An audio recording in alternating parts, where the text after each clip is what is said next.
नमस्कार दोस्तों। सोचिए रमेश नाम का एक आम आदमी है। महीने की शुरुआत में उसकी सैलरी है 40,000। लेकिन ये पूरी रकम उसकी नहीं होती। सरकार टैक्स लेती है, पीएफ कटता है, कुछ अनिवार्य कटौतियां होती हैं। अब मान लीजिए इन सब के बाद रमेश के हाथ में बचते हैं 32,000। यही 32,000 उसकी डिस्पोजेबल इनकम यानी उपभोग्य आय है। अर्थशास्त्र की भाषा में डिस्पोजेबल इनकम वो आय होती है जिसे व्यक्ति टैक्स और अनिवार्य कटौतियों देने के बाद अपनी मर्जी से खर्च या बचत कर सकता है। इसी पैसे से रमेश किराया देता है, राशन खरीदता है, बच्चों की फीस भरता है, एसआईपी करता है या कभी कभी मूवी देखने चला जाता है। अब समझने वाली बात यह है कि पूरी अर्थव्यवस्था इसी डिस्पोजेबल इनकम पर चलती है।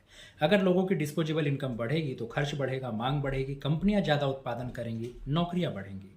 और अगर टैक्स बढ़ जाए या महंगाई बढ़ जाए तो डिस्पोजेबल इनकम घट जाती है, खर्च रुक जाता है, अर्थव्यवस्था धीमी पड़ जाती है। इसलिए सरकार जब टैक्स स्लैब बदलती है या सब्सिडी देती है तो असल खेल डिस्पोजेबल इनकम का ही होता है। सीधी भाषा में कहें तो जेब में बचा हुआ पैसा ही डिस्पोजेबल इनकम है और यही पैसा देश की ग्रोथ का इंजन बनता है। Thank you.